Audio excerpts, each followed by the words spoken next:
Good evening, hello and welcome to this edition of the Startup Central, the only show of its kind on Indian television dedicated to startups, technology, entrepreneurship, disruption. Basically, if it has anything to do with the new economy, it's here every weekday at 6 p.m. Ladies and gentlemen, pretty much like all the startups, entrepreneurs, stakeholders we feature, we, the Startup Central team, thrive on constructive feedback. Don't hold back, write into us. Whichever way you want, tell us what you like about the show, what you don't like about the show, how you want us to do things differently. Our email address right on top, suc@etnow.tv.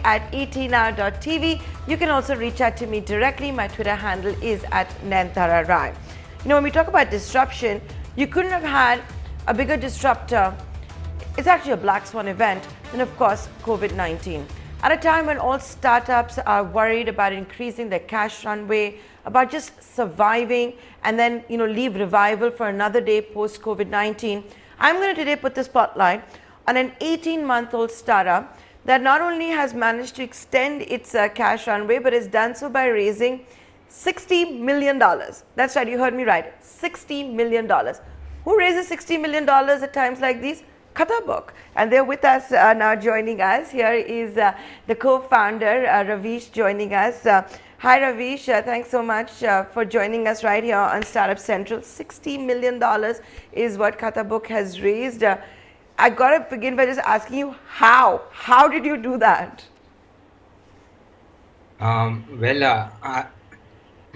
Firstly, thank you for having me here. I would like to thank our users and all the traction and all the usage that we have gotten, and to get to such a large active user base in such a short time.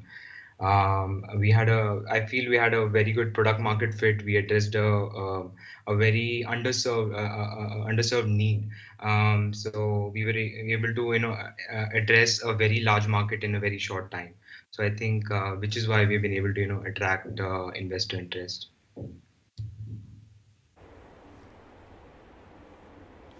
So who all did you manage to get on board? I believe it's literally the who's who. You've managed to get the funding, the fund round being led by the B Capital. You've got Sequoia on board. You've also got some of India's best known entrepreneurs to invest in this round.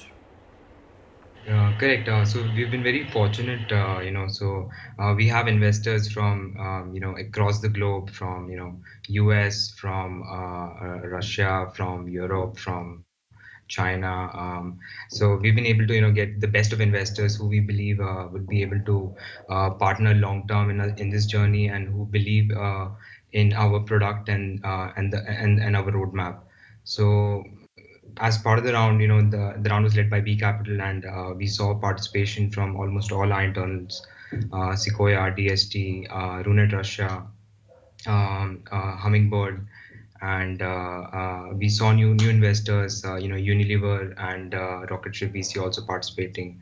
We also have a bunch of really good angel investors participating. So VV Nevo, who's one of the largest shareholders of Time Warner Inc., he participated in our round. Snapdeal co-founders and Kunal Shah, he participated. Kevin Beal, he's the CSO of Calm app. And then we had the co-creator of Libra, the Facebook cryptocurrency. Kevin, he also participated. So I feel like we have a very good cap table that way.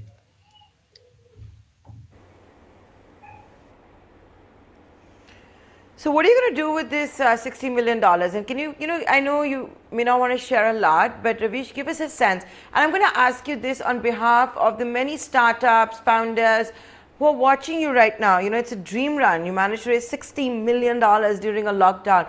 When did these conversations begin?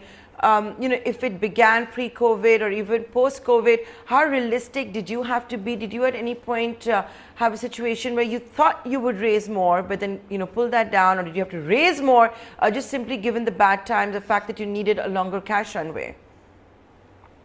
So actually, our discussions had already started pre-COVID. In fact, late last year. We were already, in I would say in the middle of those discussions when COVID hit us. Fortunately, given our traction and given how long we still have to go, and the sort of lead we already have with the existing incumbents, we had a really good backing from our existing investors and also the incoming investor V Capital. So I feel like we were able to close our round without much of a hiccup. And in terms of runway, I would say our overall spending has reduced post-COVID. So in fact, we ended up raising the same amount of capital, and in fact, our runway has now increased overall.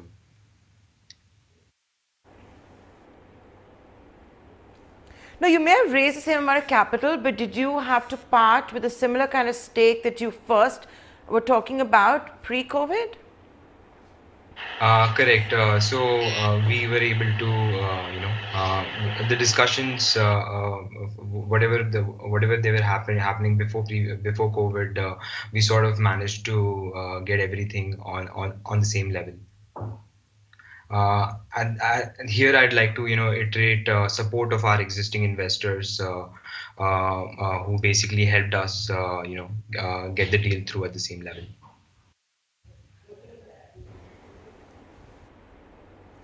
So now let's come to what you plan to do with the $60 million.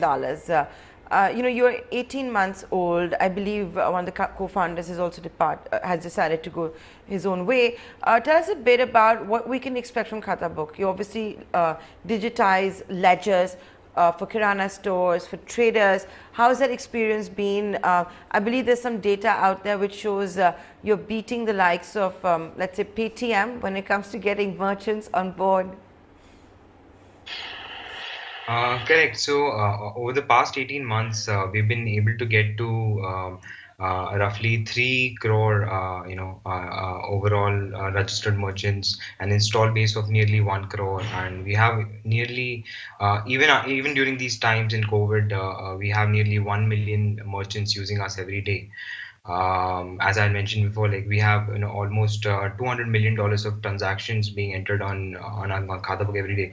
So given the sort of scale that we have reached, now we'll sort of the next stage of the company is basically to leverage our distribution and start figuring out other pieces around in the roadmap that basically we will be working on flows that the shopkeeper is still offline like now, like Khata book was before. So and our job is to basically digitize all the flows and bring them online. So financial services is one of the primary things that we feel can make a lot of impact. So most of the shopkeepers, they never had access to the formal economy and they had to pay, resort to very high interest through local money lenders. So the idea is to basically work with large financial institutions and help them make sense of help them make sense of the MSMEs and make sense of their books and lend to them directly. So the idea is to make bring them at par with large players who are integrating supply chains and make them more competitive.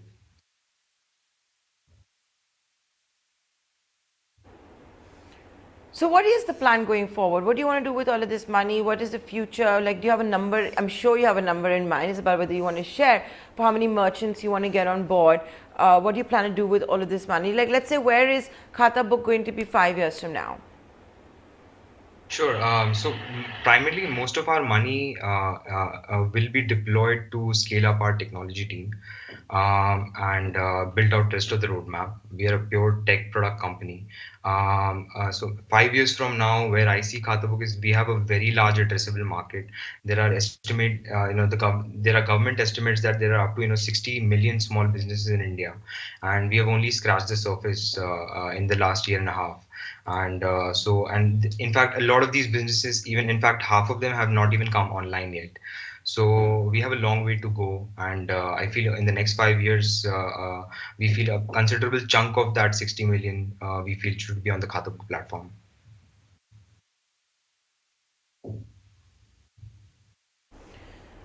Okay, and what about competition? Now, suddenly this is a bandwagon.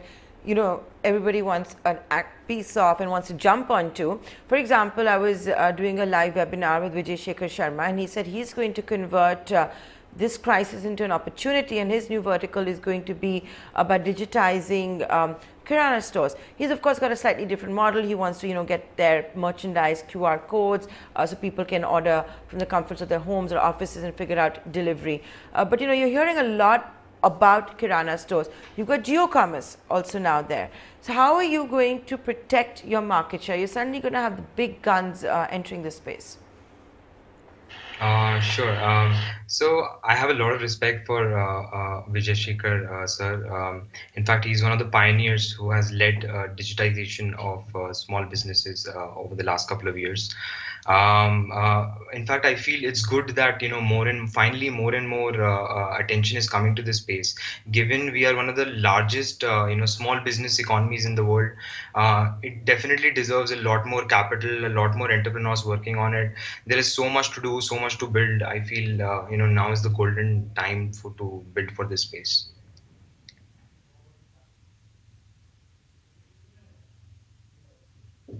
Okay, so you're not worried about competition. You think it's big enough for everybody. It's big enough, and we have, and early on we have a decent lead. And in terms of in terms of how tech plays out and how network effects plays out, it's hard to displace incumbents. Just like Facebook had to eventually pay 19 billion to buy out WhatsApp, because it's really hard to replace those network effects. So I feel whoever has the lead in this game, whoever gets to maximum of those 60 million first, I think will eventually be the winner.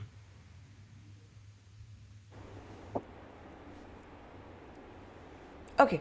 I want to now ask you about how life has been, let's say, since March, since COVID. What has it meant for Khatabook? You were in the midst of your negotiations. How did you even make sure that everyone remained interested, that everyone still looked at Khatabook the same? You said you've almost got the same valuation that you were in conversation for. But how was the experience? Just keeping your team's morale up, staying connected with your clients, with your merchants, and at the same time leading these negotiations and making sure that all these marquee investors continued to believe in Khatabook? So I would say that team morale was never an issue. We throughout 2019 we were one of the fastest growing B2B companies in the world. Even in early this year we were clocking great numbers. Of course, COVID hit, but it hit most everyone. And the way we responded, and I'm very, I would say, proud of my team that we were able to get the call center working from home instantly. And we have active live 24/7 support for our merchants even during these COVID times. The entire tech team, obviously the rest of the team, shifted work from home, and we've been able to ship out a lot more products. In fact, our productivity has increased working from home. So overall, we've tried to make the best out of the situation. I know it's unfortunate. A lot of our small business is suffering. What we are doing is accelerating certain flows that will help them, elevate the situation in the short term. So which is why we're focusing on financial services, probably getting them credit available at low interest is one of the biggest needs in this time. So probably we'll be working on those flows, with the financial institutions this year.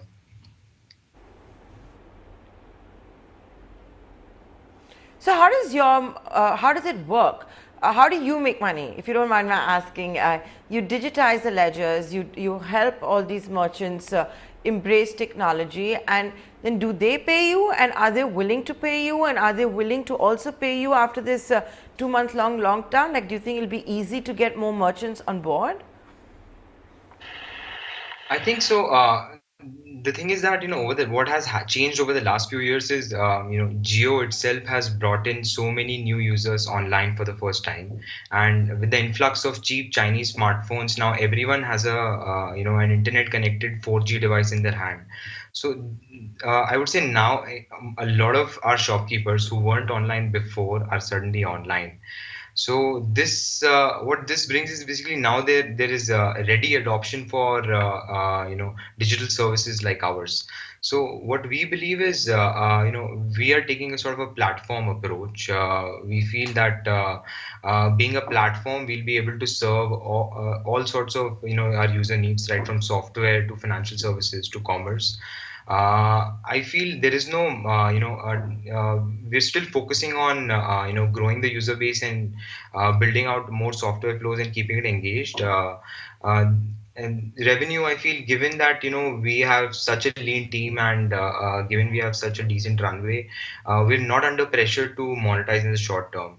However, next year definitely we'll be looking at software, certain premium features in software and certain financial services as part of the roadmap that are looking at monetization.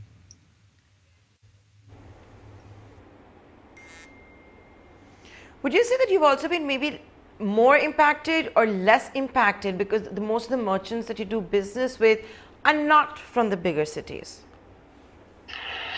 That is correct. I would say we have been relatively less impacted because majority of the businesses that are on the platform are of the essential side of the economy. The non-essentials got a lot more impacted, and also our skew geographically is 60% and more are towards our tier two and beyond. So the lockdown effects were relatively lesser in those cities compared to the metros. So overall, we were relatively less impacted compared to startups that were serving completely urban areas.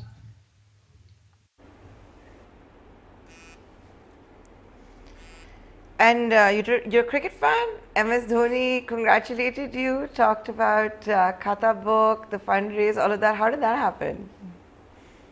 Of course, who isn't MS Dhoni's fan? I've always been wanting to meet him ever since he hit that that sixer to win us the World Cup. So of course, and so we were thinking of who would be the best representative of of our brand, and who would our user end of the day relate most to, and we felt that no one in India had that that humility and that that's the sort of the all pan India appeal. Nobody I feel comes even close, and of course I'm his one of his biggest fans, and meeting him was of course a dream come true, and I feel he's even more humble than I could have imagined. So like he's it's very inspiring, I would say. Well, dreams do come true, as they say. With that, Arish, I'd like to thank you for taking the time out to join us here on live on this edition of Startup Central. I know you have a very busy schedule. You need to reschedule a lot of your appointments just to be live with us. We really appreciate that. Thank you so much. And here's wishing you and the entire team at Khatabook all the very best. Uh, I Well, there you go. That's the startup that raised. Oh, there you go. That's a one and a half-year-old startup that has raised $60 million in this market at a time when people think twice about even spending 1 rupee. They really must have worked hard to impress the marquee investors. You just heard the founder tell you about the kind that have come on board. But let's stay with the theme of COVID-19. It's obviously the biggest disruption, and a lot of us have been wondering that what's going to happen going forward. How are we going to continue to get haircuts? Is it going to be our parents and our spouses or siblings that's going to do it? When are we going to go to the salons? What are we going to do for waxing, manicures, pedicures? Will we be comfortable entering a beauty parlor and a spa? Here's my colleague Parisha Tyagi figuring out what the future of this multi-billion-dollar beauty business is going to be.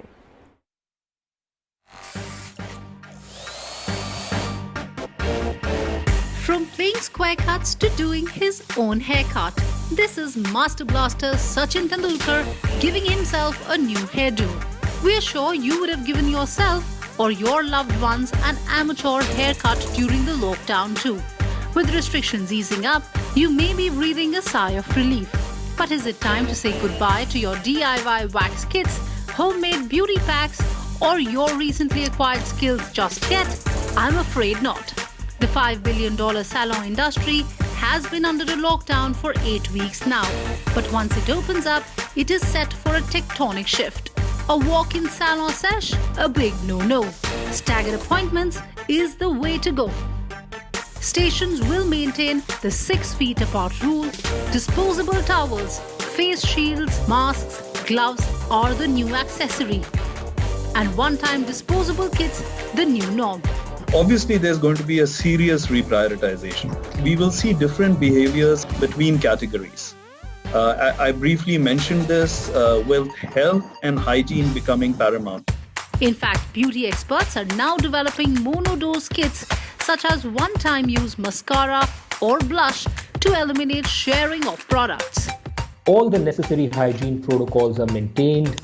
We are only using disposables and single-use sachets, and all the tools are sort of sanitized before and after the service. While social distancing is the need of the hour, extra sanitization will pinch your pockets very soon. More time-consuming process and less clients mean higher price points. What I feel is that strong brands which have always been strong will obviously bounce back much faster. I think the consumer is going to stick to them. They're not going to leave them so easily. COVID-19 is breaking all rules. The once recession-proof industry is itself getting a makeover now. With paranoia around personal hygiene riding high, it will be interesting to see how services centered around personal relationship and physical contact change after the pandemic.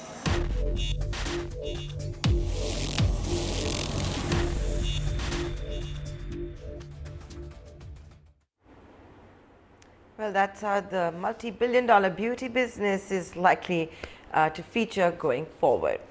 Well, now let's put the spotlight on another sector which is doing booming business actually during COVID-19, because whether you have a pandemic or not, can't figure out a way out of education, right? And what it has resulted is a lot of parents who have not been comfortable with technology, having no choice but to use technology to make sure that their kids don't fall behind. Here's a special report by my colleague Mubina Kapasi.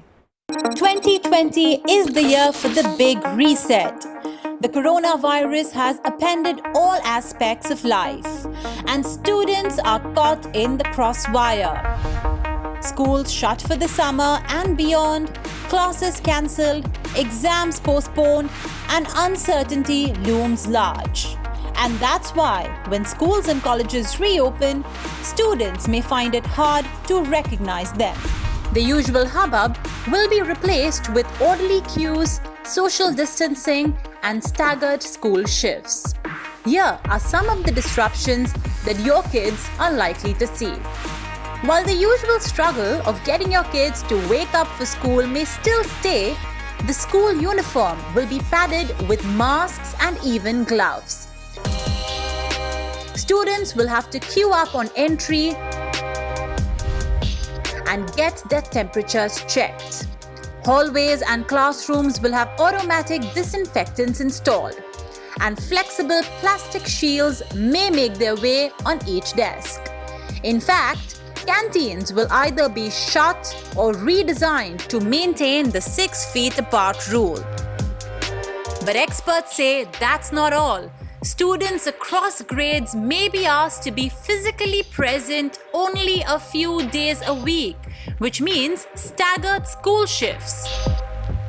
But the biggest change of them all will be e-learning, the future of education. For years, experts have pushed for the use of technology in education. But it took COVID-19 to completely change the face of education, and adoption of tech-enabled classrooms will now have to be a reality. Classrooms are set to be swapped with Zoom calls, Google Hangouts, and Skype sessions, while blackboards with smart tablets. But questions still do arise. Are parents ready to send their child to school, especially the ones who have old grandparents at home? And what about the poorer sections of the society, the ones without a home laptop or stable internet access? How will they get access to an online education?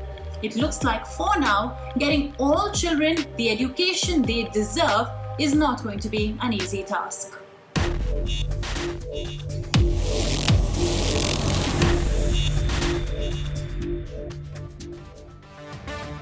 Right, and with that, wrap on this edition of Startup Central. Many thanks for watching.